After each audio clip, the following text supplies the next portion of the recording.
Today, I'm going to show you how to make the ultimate chocolate cake. It is fudgy, rich and delicious, and dare I say it, moist.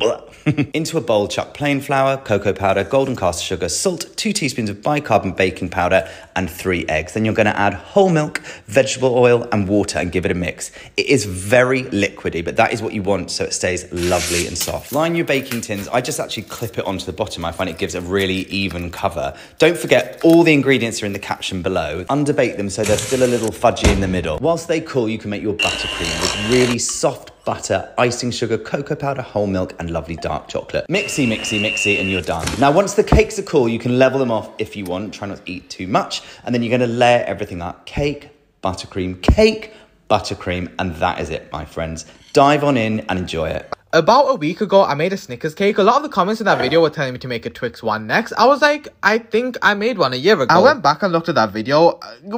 It's okay. I felt like I could make such a better one, though I have just become so much more talented over this past year. So I wanted to make it again. If you saw my last Twix cake, stop with the lies. I've never made a Twix cake before. Your delusionality has gone too far. So this cake has 4 parts to it, so preparation has to be done. The first thing you want to do is make a ganache. Just make this, then leave it to set, preferably overnight. I added a shortbread base to the cake layers because Twix has shortbread. I didn't want to make it from scratch because I was just so busy. I had to go water my orangutan, so I just crushed some shortbread biscuits and mixed them with some butter. I actually like this better than having a slab of shortbread in the cake. It's softer, it melts in your throat. I digress. After that, I whipped up a chocolate cake batter, poured it on top of the shortbread base, and then baked it. For the caramel, I made a caramel. All I do is melt the sugar, add some butter, cream, and then the salt. I also recommend sieving your caramel. I usually think sieving is a scam, but for caramel it helps. We don't want it to be lumpy like your forehead, so sieve it. I have a story to tell. The other day, it was a Saturday, I was thirsty, so I walked into my kitchen to quench my thirst, and there was a cow's tongue laying there. I wanted to share this story because let me show you. Trigger warning, big tongue, you might want to look away. Ding! I was so confused. I rubbed my finger on it because I thought it would be smooth and silky, but no, it was very rough. Anyway, I decorated this pretty much the same way I decorated the Snickers cake because I wanted to. Leave me alone, but yeah, that is it. Bye! If you have a few minutes, you can make the easiest, most delicious carrot cake. Let's go. Add the eggs, sugar, pure vanilla to a bowl. Give it a stir. Add the milk and oil. Stir in the grated carrots. Add the dry ingredients and some crushed walnuts. Pour it into a lined loaf pan. Bake and cool completely. Mix the butter, cream cheese, and pure vanilla. Add the icing sugar. Mix and spread onto your cake. Enjoy and follow for more.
Happy 100 days, Joey!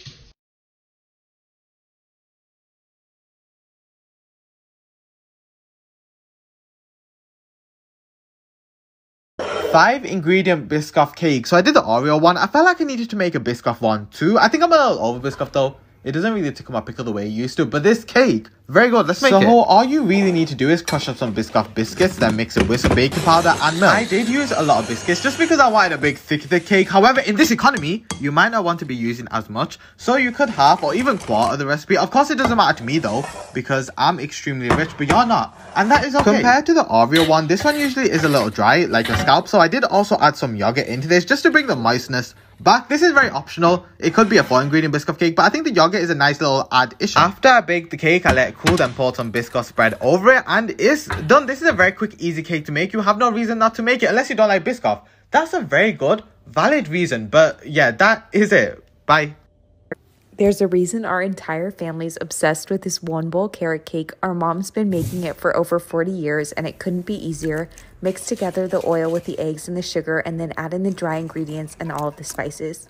Then add in the secret ingredient, crushed pineapple. Trust us, this makes the best carrot cake and the shredded carrots. Then bake it off, and while it's baking, make the cream cheese icing. It's butter, cream cheese, powdered sugar, salt, a little bit of almond extract and vanilla extract. Ice it and you will have the best carrot cake. It's so good.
Today we are making my favorite vanilla cake recipe. To start out with, we are measuring out 3 cups of cake flour. I personally have been obsessed with the Lehigh Mills Cake by Courtney collaboration, and so that's what I'm using. Then we are measuring out 1.5 teaspoons of baking powder and 1 teaspoon of table salt. Once these are all measured out, we're then going to whisk these dry ingredients and set them aside. Now it's time to crack the eggs. For this recipe, we need 6 eggs total. We're using 4 large whole eggs, the yolk and the white. And then for 2 of the eggs, we are only using the egg white. Once these are all cracked, we're then adding our vanilla to the recipe, which is just 1 tablespoon of vanilla extract. We're measuring out 1/2 cup of vegetable oil and then 1 cup of milk or buttermilk. After these wet ingredients are measured out, we're then moving over to sour cream or Greek yogurt. You can use either one of these, just not both of them together. So we need 1/3 of a cup of either of those. After that is measured out, we're then measuring 2 cups of granulated sugar and then 1 cup of room temperature soft butter. We're going to combine those in the mixer with a paddle attachment, put that on a medium-high speed, and let that cream for about 2 to 3 minutes. After those are fluffy and combined, we're going to add the oil, eggs, and vanilla to that mixture, and it's going to start to look curdled, but don't worry, that's how it's supposed to look. After that is completely combined, we're then going to add our 1/3 a cup of yogurt or sour cream. Then we're going to scrape down that bowl.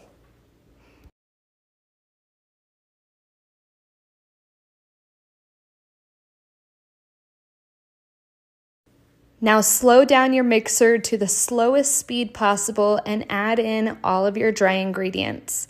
Then slowly incorporate that 1 cup of milk. Mix all of the ingredients together for a total of about 2 minutes on a medium-high speed. Let it really cream together. It should be very silky and smooth when it's done. Now we're moving on to preparing our cake pans. I am using 3 6-inch by 2-inch cake pans. We are filling them up about half to 3/4 of the way full. Don't go any more than that. After you're done filling your cake pans, I like to slam them down on the tabletop to release any air bubbles. Once you're done, go and bake your cake and come back for part 2.